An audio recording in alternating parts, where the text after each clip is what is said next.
Welcome to the March 2022 edition of Hunt Camp Mail, where I'll attempt to the best of my ability to answer viewer questions and respond to some of my viewers' comments. March is a month where the water finally starts warming up and the fish start biting again. It's also the month where a lot of the country starts getting turkey fever, and I can't wait to get out into my local woods and start calling in some gobblers. I also hope that everyone had a good St. Patrick's Day this year and received the luck of the Irish. You know, luckily there was no pinching took place within the Desert Dog household, and I did get out with Becca and had a couple of green beers, so it was a good St. Patty's Day. I also posted a video on shooting sticks, but admittedly a lot of my viewers completely missed the point of that video, I think. I wanted to find the lightest sticks possible that could be set up in seconds and will still be reasonably accurate. That's what I was looking for in that video. I also got together with some of my local hunting and fishing buddies with that have coon-ass roots like me, and we had a proper crawfish boil. You know, it's been a while since I've been to a good crawfish boil, and it was great bringing a little bit of Louisiana to California.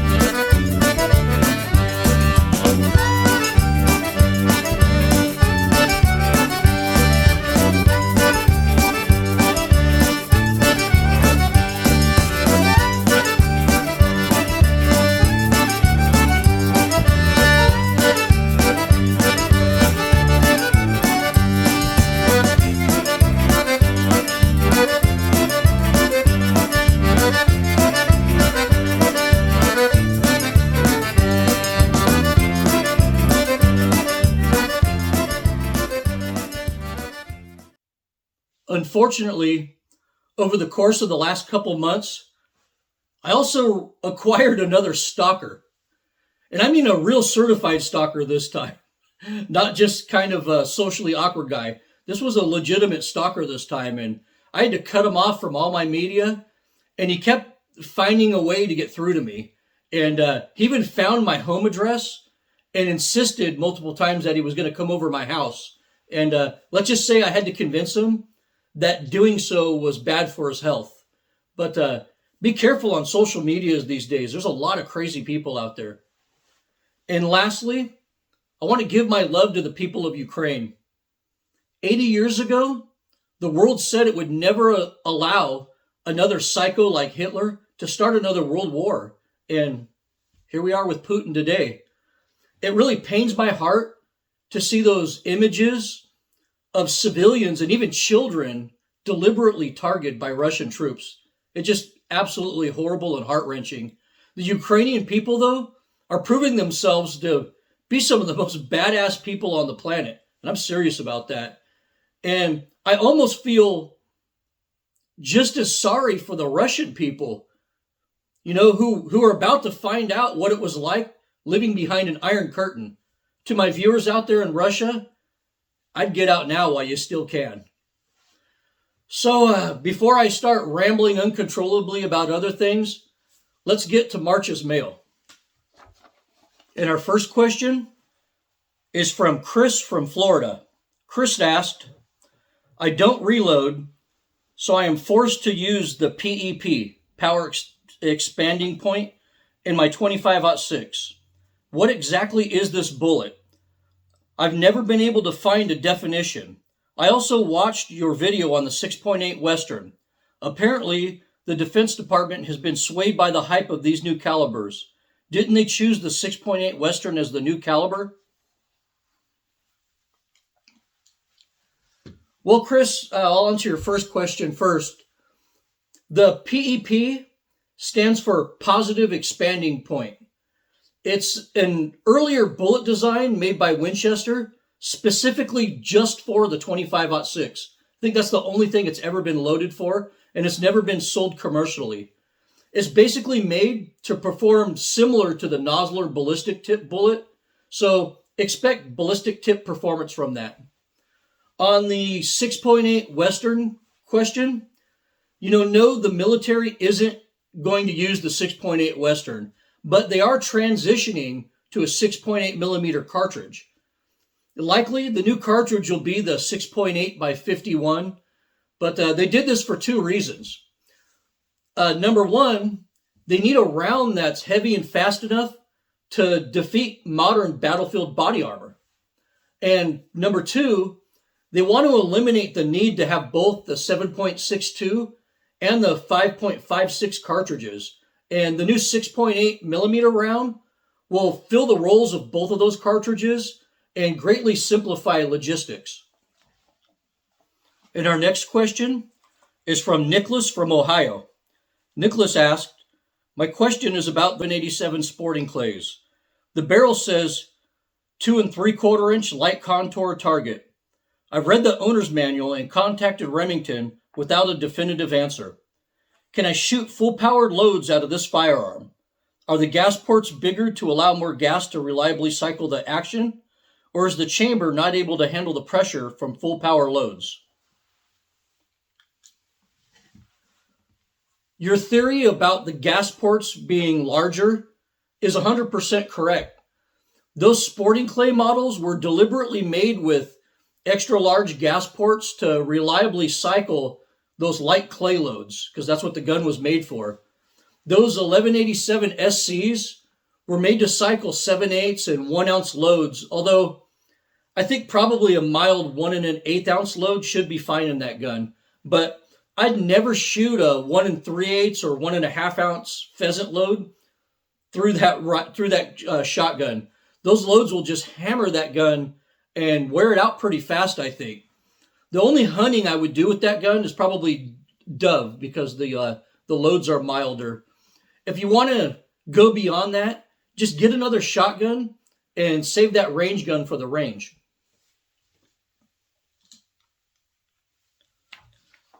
And our next question is from Sam in Arizona. Sam asked, I'm trying to minimize the run out in my loads. I'm thinking of upgrading to an Arbor press with chamber dies. Do you think it will improve my loads? Well, if you do it right, you may see a small difference in your loads. And that's usually what I saw, maybe a small difference. And I get asked this question a lot. And I do have the K&M Arbor press that I used for a couple years before I stopped shooting F-class. But honestly, after I got my Mex Markman press, I really didn't see any measurable differences compared to my K&M Arbor press. The Arbor press does have a really nice feel to it, but it really does slow the process also. And our next question is from Manuel from Los Angeles, California. Manuel wrote, I watched your hunt camp mail with the question from Mary, and I thought your response was completely wrong. Not only were you wrong, but you threw California hunters like me under the bus by calling us pigs. I've been all over Southern California hunting, and I've never seen the trash and vandalism from hunters and shooters that you speak of. You really should remove that video.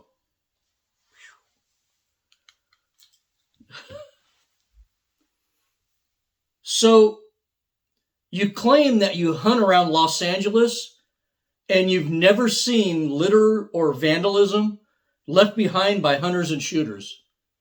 You, my friend, get the button.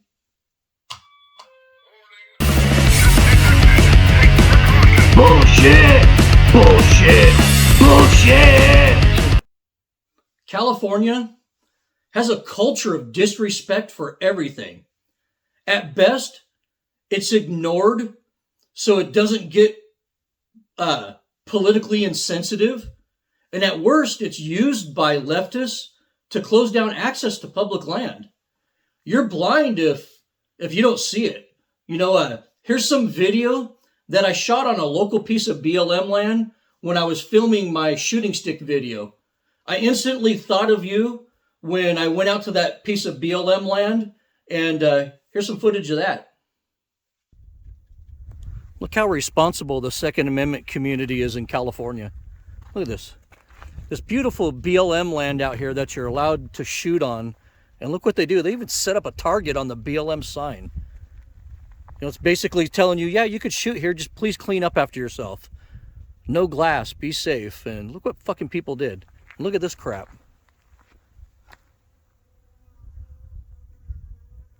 Californians are just a different breed of asshole. Here's another area people shoot at, and look at this. It's an absolute disaster. You probably can't see it on the camera, but this hillside is just sparkling like diamonds because it's full of broken glass. Pretty pathetic. And this is what public BLM land looks like in California. And our next question is from Barry in Grand Junction, Colorado. Haven't been there in a long time. Barry wrote, "Thank you for doing a video on shooting sticks. I've been hunting for 35 years and guiding for 15 years, and have never heard of those quad sticks. Desert Dog, you just taught an old dog a new trick. When you put them on the scale and it weighed 2 pounds, I immediately ordered a set. I'm going to get in a little practice and use them for pronghorn this year." Well, I really think you're going to like those quad sticks, Barry, especially for those long walks through tall prairie grass on your pronghorn hunt. You know, they'll be perfect for that. And for your information, I figured out why I was grouping to the right when I was shooting with those sticks.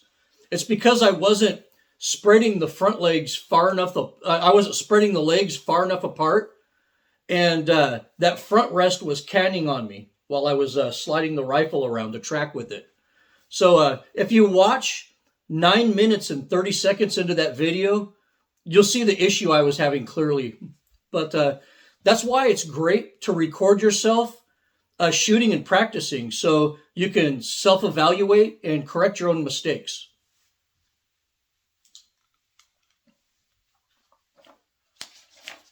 And our next question is from Tim. Tim wrote, "I watched your video on the 6.8 Western and saw your comparison to this 270 Winchester Short Magnum with a 1-in-8 twist. I'm preparing to build one of the two and am leaning towards the 270 Winchester Short Magnum with the faster twist. My question is, did your friend with that rifle that you used in the comparison have to lengthen the throat to accommodate high BC bullets?"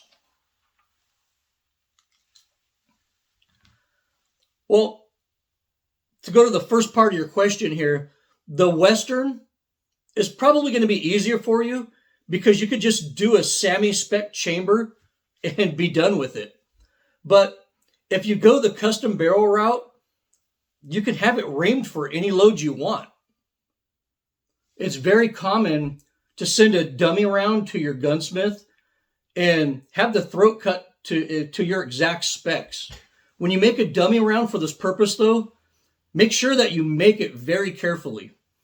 You know, you want the best concentricity you can get, and bullet run out on that dummy round should be close to nothing. And make sure that the dummy round has really good neck tension too, so it doesn't incur bullet setback while your gunsmith works with it. And our next question is from Ross. Ross asked, which partition would you use for loading the 270 for white-tailed deer? Would you use the 130 or 150 grain bullet, or even the 140 if they can be found? Well, Ross, I'm going to assume that you're talking about the 270 Winchester. You didn't state which 270 you were loading for, but I'll assume it's the 270 Winchester. White-tailed deer and the 270 Winchester go together like bees and honey. They're a perfect match. That cartridge was just tailor-made for deer hunting, and it's just perfection for that purpose. The answer to your question about bullets is pretty easy. And Jack O'Connor did all the work for you about 60 years ago. You know, shoot the 130 grain Partition at close to 3,100 feet per second, or the 140 grain Partition at around 3,000 feet per second. And, you know, you'll drop deer, have a really flat trajectory, have low recoil, and it'll just be a really smooth, reliable deer round. You know, there's no need to reinvent the wheel here. And our next question is from Victor from Fort Collins, Colorado. Victor wrote, I watched your shooting stick shootout and was very impressed. Most shooting stick videos are made by non-hunters that use heavy tripods and target rifles. I was also laughing at the thought of carrying those heavy tripods in the field, but at the end of the video, you correctly stated that you would never take those hunting, and you stated that you prefer the lighter sticks if you take any sticks at all. I think the tactical wannabes are taking over the hunting culture right now, and Desert Dog Outdoors is one of the few places left where real sportsmen's values are displayed. Thank you for the videos. Well, thank you for the letter and for the kind words, Victor, and for enjoying my channel. That video was a real eye-opener for me. You know, my email just blew up with people telling me to get those heavy tripods and wanting me to mount Arca rails all over my lightweight hunting rifles. And it kind of saddened me a little bit. I guess I didn't realize how many people don't actually walk while they're hunting anymore. I think sometimes I get caught up in our style of Western hunting. And, you know, baiting and planting food plots for game is illegal in my state. So animals don't come to us. We have to go out and actually find the animals, which requires a lot of walking. I sometimes completely forget that much of our country hunts from blinds or down senderos or inside of high fences or over bait, around feeders or next to food plots. And a big heavy tripod setup is probably perfect for those situations. I guess that type of hunting is just pretty foreign to me, so I can't really relate to it. And conversely, many people don't relate to how I hunt. If you saw how happy I was in that video with those 2-pound quad sticks that I could set up in 2 seconds, you know that the direction I was going with that, because it suited my style of hunting. So in retrospect, I should have better clarified what I want out of shooting sticks, but I didn't. Half the time I'm hunting, honestly, I don't take any sticks with me at all.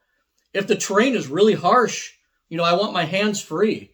And if I'm wearing a pack, I take a really light, short carbon fiber tripod with me for glassing. And I can also shoot off of that if I need to.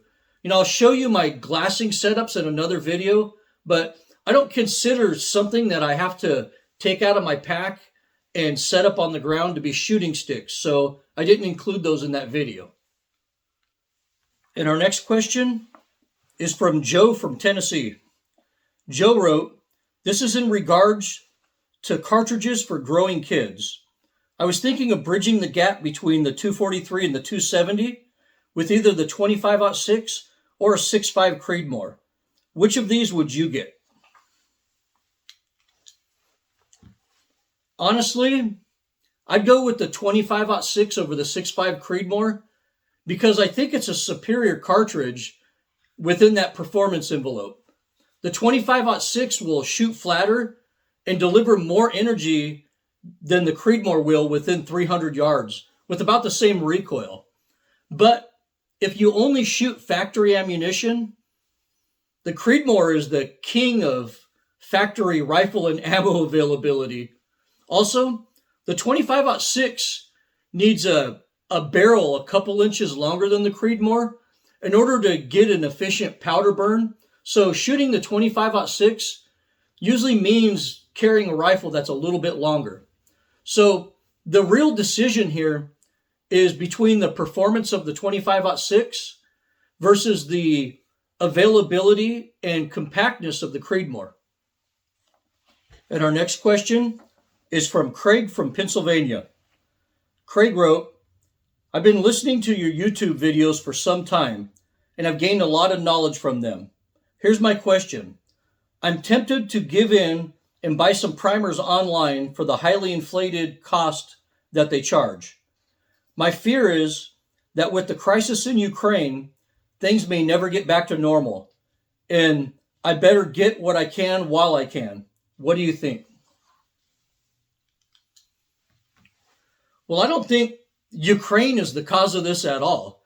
I mean, the primer shortage is in the beginning of its third year right now, and it started with the COVID pandemic. But, I've been through these shortages in the past, and, I'm sure I'll live through several more of them. The real concern for me right now is runaway inflation. We've been experiencing huge inflation over the last year. Even though things seem expensive right now, items are never going to be as cheap as they are right now.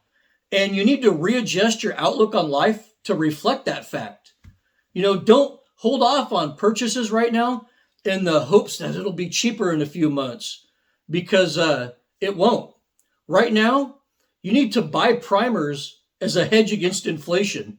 Treat it like it's the commodities market. The beauty of primers is that they last for a really long time if you store them properly. If you keep them away from heat and moisture, they'll work perfectly for decades, maybe longer. So, buy what you can afford right now so you don't get stuck without them during the next big crisis, which there's a 100% guarantee will happen. Even with the high cost of reloading these days, it's still cheaper than buying factory ammunition. And our next question is from Harry from Australia. Harry wrote, I bought a Bushnell 1700 rangefinder for setting up targets on private property. This Bushnell will not even read past 700 meters. After watching your video and speaking to experienced shooters, I believe I will get a Leica. Thank you for the information.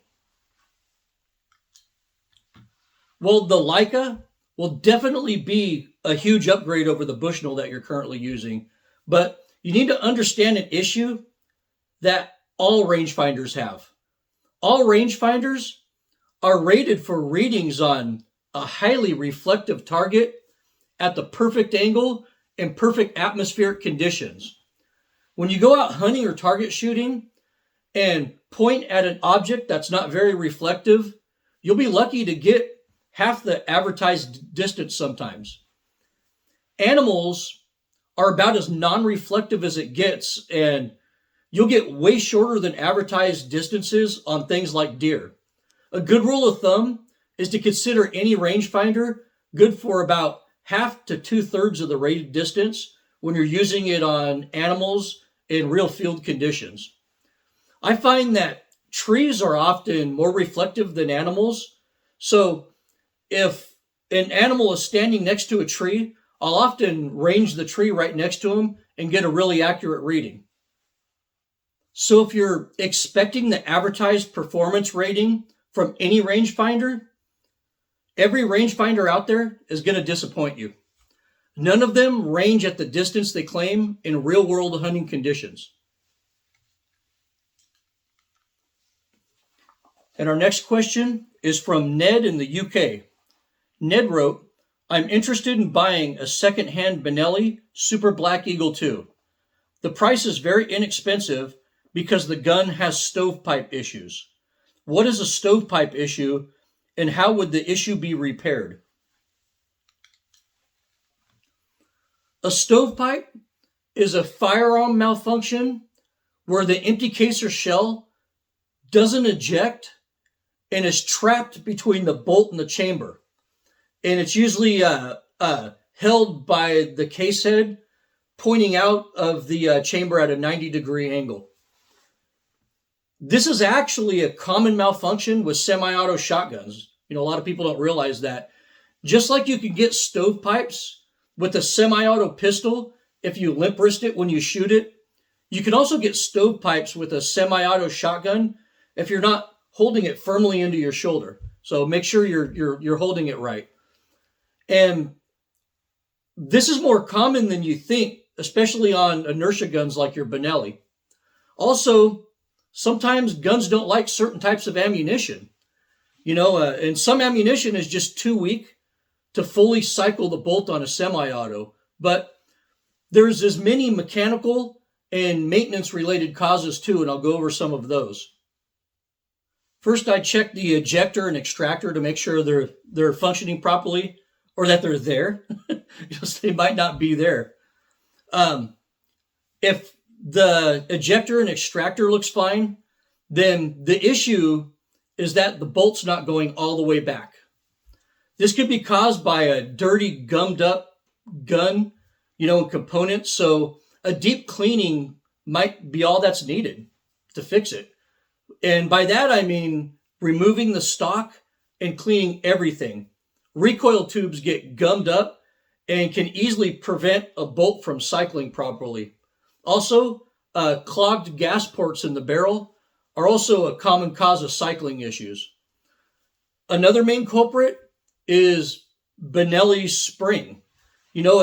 And Wolf has probably made a fortune off of aftermarket Benelli Super Black Eagle springs. There's always a risk in buying someone else's problem.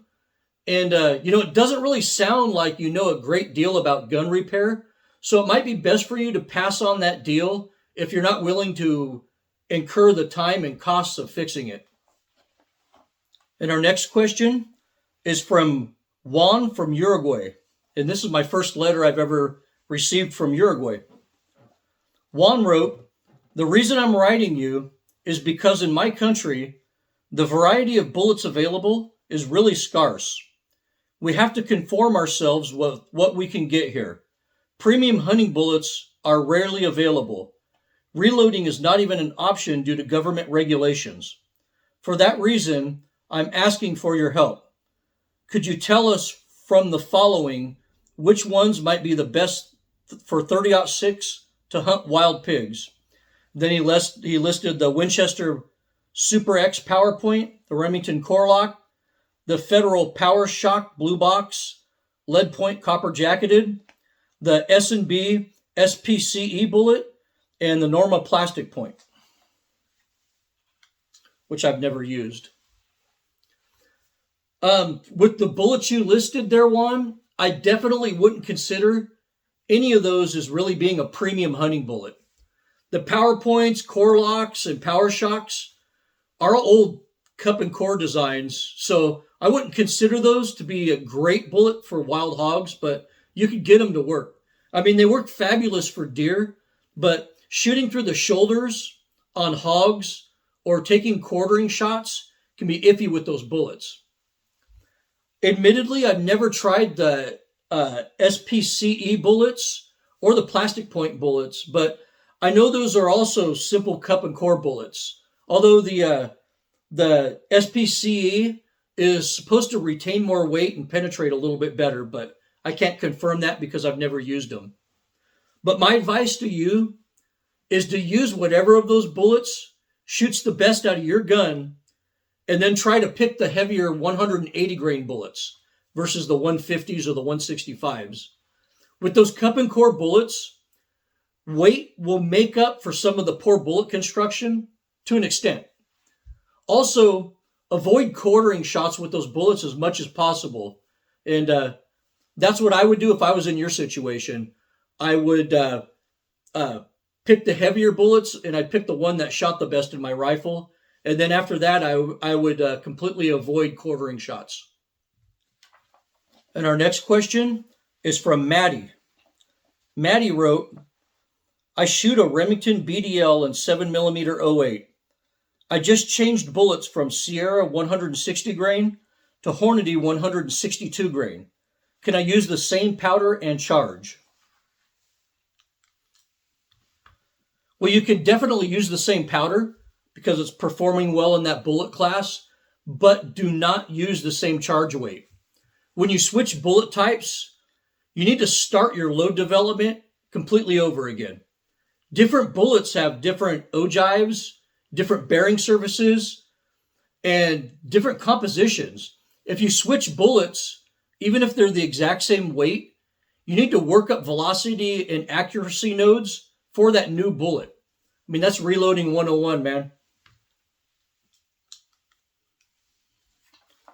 And our next question is from Mitch from Stockton, California.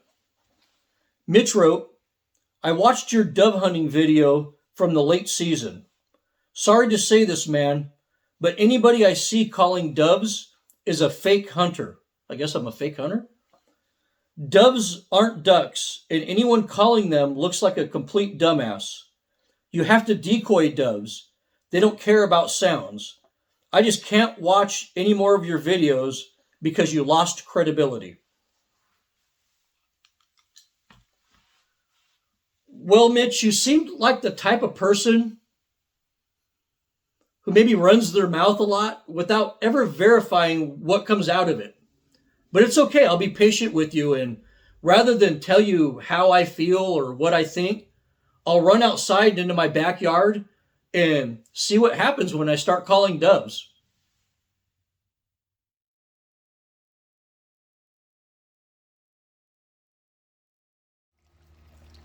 I'm in my backyard right now, and I'm going to call in some doves just for you, Mitch.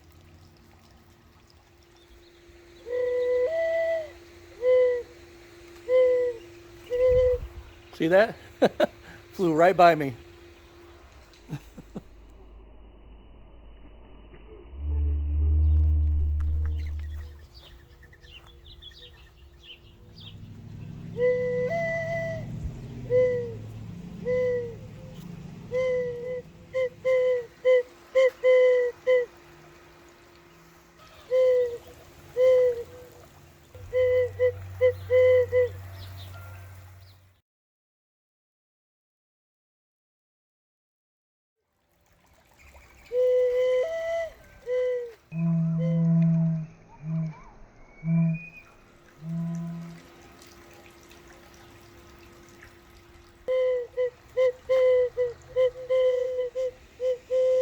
There he goes. Oh, he's mad at me.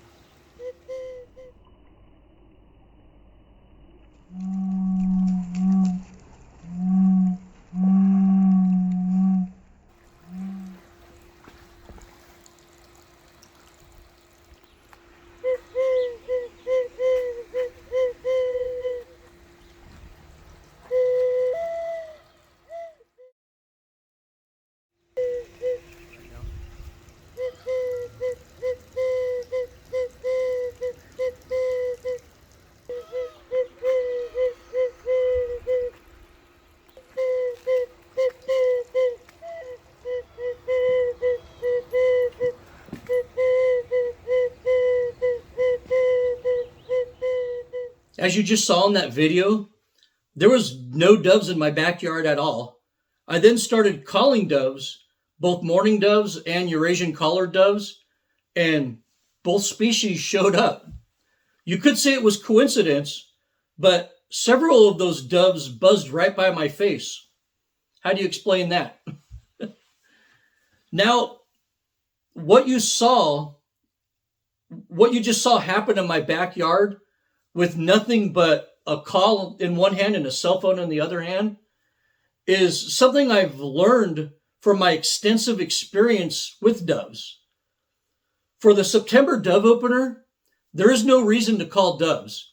90% of the doves you're shooting were born that year and really aren't looking for a mate or doing anything special. They just want to eat and hang out with other doves that are finding food. So decoys will get them every time. In the late season, you're hunting fully mature, experienced doves who've probably seen decoys and might have even paired up already. These late season birds also like to fly really high in the air. And in foggy and bad weather, they might not be able to see a decoy at all. So given all of these variables, it's no surprise that decoys really don't work well in the late season. But no matter what time of year it is, doves are just always up in each other's business. They're always curious about what other doves are doing. Doves are really nosy and love dove gossip. This is where a call often gets results where nothing else will. I find that Eurasian collared doves are the most responsive to calling. They're much more responsive than mourning doves. This is probably because the Euros are much more aggressive birds. So calling doesn't always work, but I've had some good results with it, especially late in the season on Eurasian collared doves. Part of being a great hunter is understanding the behavior and patterns of your prey. And dove behavior is very complex. Dove behavior is more complex than deer or turkey. So most hunters really don't understand doves. Well, I hope you learned something, Mitch, from this answer, and that you please give my channel another chance. And our next question is from Dominic. Dominic wrote, for pheasant hunting and shooting clays, would you recommend 12 or 20 gauge? Beretta versus Benelli. I'm leaning towards a Beretta. I do like the kickoff system because I have some back and arm issues. So sometimes my over and under is heavy. Which one would you recommend? Well, Dominic, it almost sounds like you answered your own question there, but the first thing I want to tell you is watch my Beretta versus Benelli video.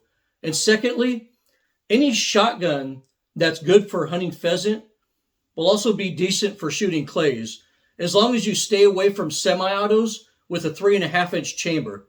Some of those 3.5-inch guns really don't cycle light clay loads very well. If you want a really serious gun for clays, a serious clay gun will be vastly different than a serious hunting gun. If you're having physical issues, the 20 gauge Beretta with the kickoff system is probably the best option. Just be mindful that it won't be the best option for shooting clays. And our next question is from Charlie from Spokane, Washington. Charlie wrote, I really love your channel, especially the diverse topics. I also like how you actually use the stuff you talk about rather than just review random things for clicks. I bought a Leica rangefinder after watching your video to replace my Vortex that was having issues. The improvement in quality is beyond anything I've ever used. Thank you for that video. Also, it sucks that I can't see the amount of dislikes videos receive anymore. You were one of the only channels I've subscribed to that had a high percentage of likes. Most of your videos were better than 99%. Well, Charlie, thanks for the compliments and thanks for enjoying the fruits of my labor. And that Leica rangefinder, I think you're really going to love it, and I think that thing's going to outlast you. And about your second statement about dislikes on YouTube, even though dislikes aren't public anymore, creators still get to see them. And most of my videos are still up there in the 99 to 100% like level. I think I've only produced like 3 videos that went under a 95% approval rating. My lowest rated videos were the 6.8 Western video, the Beretta versus Benelli video, and Swamp Doggy. That Swamp Doggy hunt camp mail was probably my lowest rated video of all time. I just don't think a lot of people like my cousin. Our next question is from Larry from Ohio. Larry wrote, love the channel, Dog of the Desert. I bought my first 22 mag last week, the CZ457 that you recommended. The quality was way above the price point and it's more accurate than I could have ever imagined. I also just ordered a 17 HMR barrel for it and can't wait to use that. P.S. Get the hell out of California and move to a state where the hunting is good. Well, Larry, you're just going to love that CZ457.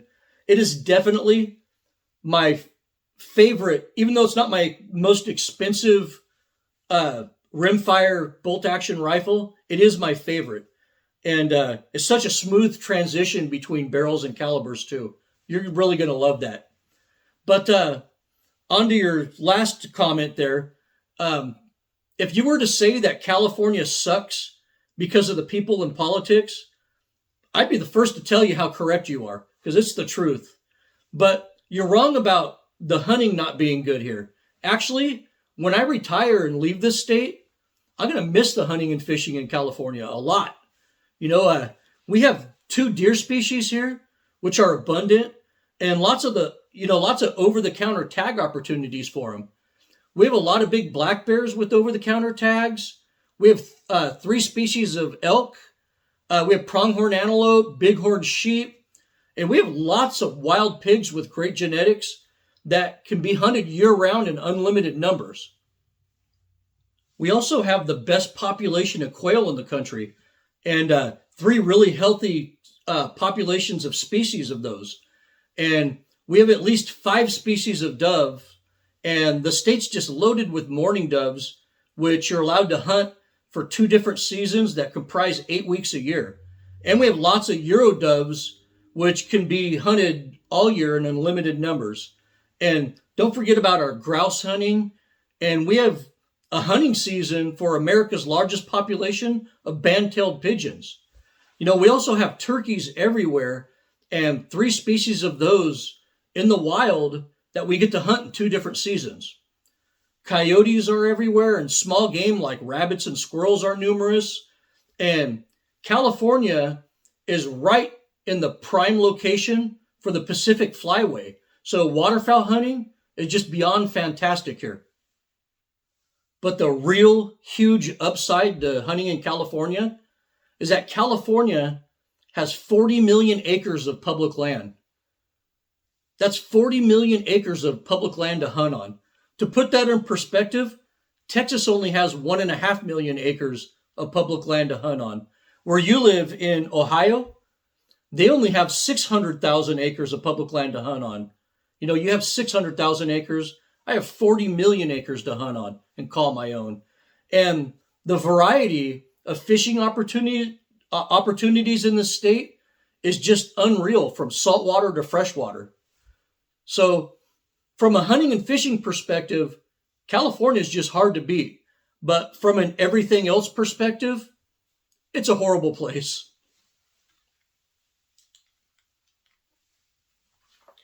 And our next question is from Mike from Norman, Oklahoma.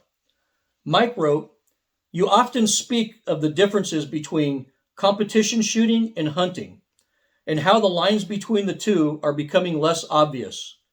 Do you think that competition shooting is a detriment to hunting, or do you think it complements it?" Wow.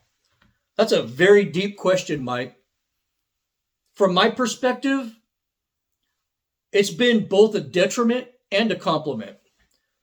It's become a detriment in that people in increasing numbers want to play PRS games on live animals.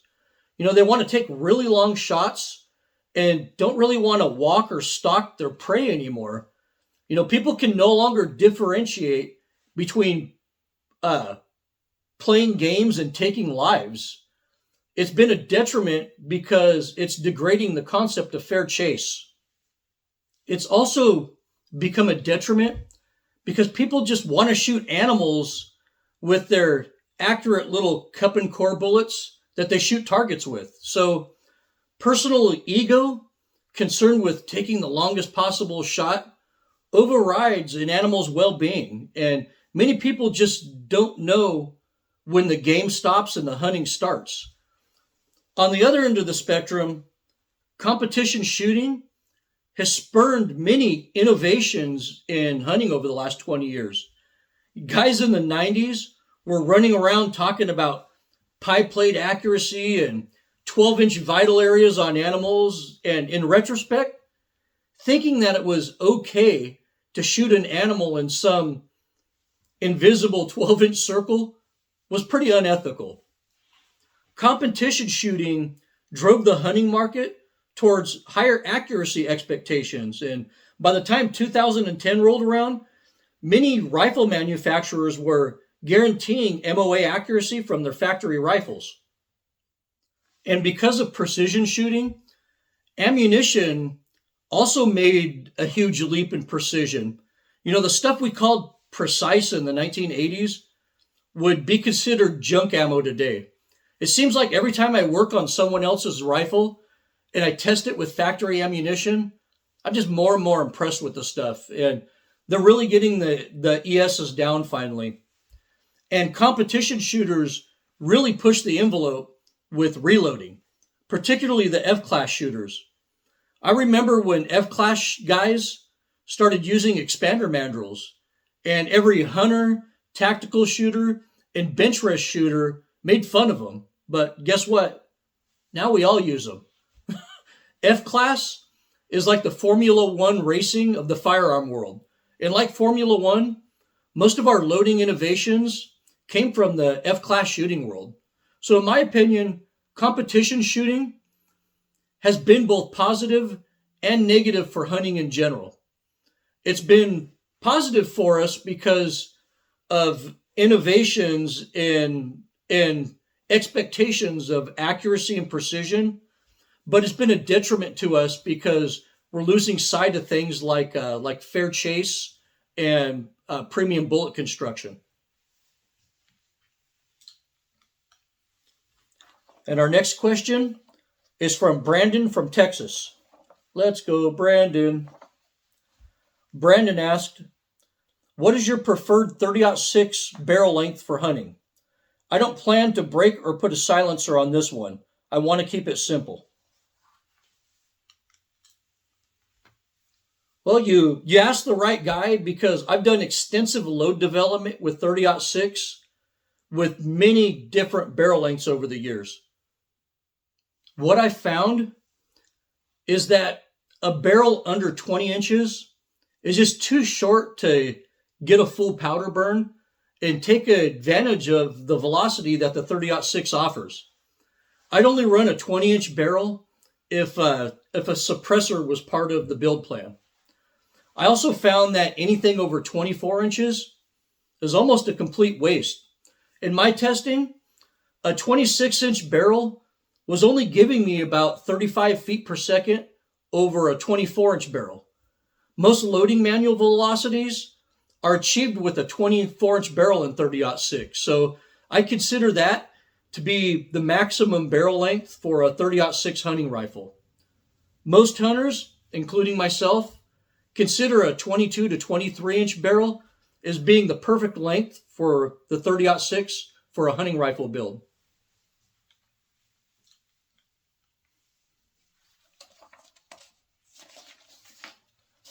And our next question is from Oliver in the UK. Oliver wrote, Hunt Camp Mail is now my favorite YouTube videos. And he spelled favorite with a U, so you know he's from the UK. Your hunting ethics show was marvelous and explained trophies in a way that makes sense. I wish more people in the UK would explain the logic behind keeping trophies as you did in that video. As I write this, the act and process of keeping hunting trophies is under attack in the UK right now. Yeah, I feel qualified to address the trophy issue with you here because my home state of California continuously attempts to do the same thing to us. The UK and California are actually very similar in both a political and ideological sense. And as society continues to de-evolve into a purely emotional state of being, attributes such as logical thinking and an attempt to understand opposing points of view become unattainable. This is the point where humanity rejects the concept of being a human individual and embraces things like socialism and communism. Inevitably, the hatred of hunting gets embedded into this mentality by appealing to the uncontrolled emotional state of its constituents. And that's what you're experiencing right now.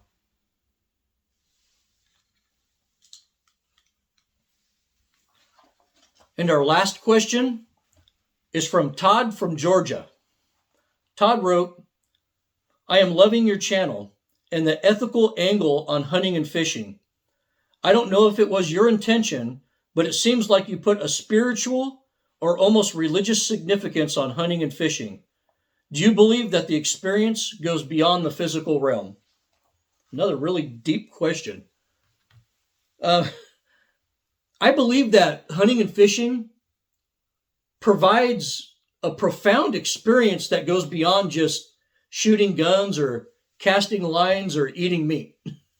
Hunting and fishing connect us with nature on an ancient level, and it reinforces the truth of life and death itself, which is something that all human beings struggle with to some extent.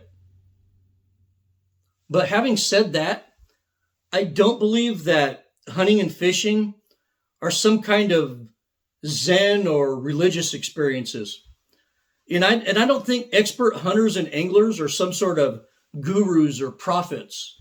In the end, we're all just people using our human intellect and senses and instincts to do what human beings were meant to do. But there is a esoteric aspect to hunting and fishing that I don't think can be denied, particularly among upland hunters and fly fishers. But this is probably due to the vast amount of knowledge and skill necessary to be part of those hobbies, which is much more complex than sitting in a deer blind or soaking a night crawler in a lake. But just about any hunter or angler can embrace this aspect of being an outdoorsman. People who embrace the esoteric or philosophical aspect of hunting and fishing tend to have a deeper connection with nature and ultimately a deeper understanding of life, in my opinion. One really cold early spring day, we went fishing on the Little Truckee River, and we began working our way up the river in search of trout. We encountered this really old man working a nymph in a little run. And from high on the bank where I was, I could clearly see that there was a trout in that run. And he was, patiently trying to catch that trout. And we politely asked the old timer if it was okay if we moved past him so we can continue working upriver. We soaked flies for hours that day, and we just put a lot of miles on our wading boots and ended up with some really huge rainbows that day. It was just an epic day of fishing. But on our walk back to my truck, we passed that old timer again, and he was still fishing that exact same little run in the same spot for that same little fish. From the amount of flies that he had pinned to his vest, it looked like he went through everything in his fly box that morning. And I asked the old timer if he'd finally caught that fish yet, and he replied, "Not yet, but I'll get him tomorrow." And that, my friend, is more than a lesson in catching fish. That's hard-earned wisdom about life. Well, that concludes another edition of Hunt Camp Mail, and here's some memes for the month of March.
also want to thank Marshall, Dave, Dennis, and Jim for the kind words and your well wishes.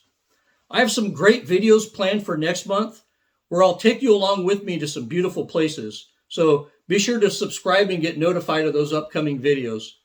You could reach me with any questions or comments at desertdogoutdoors@gmail.com. As always, thank you for watching and good hunting.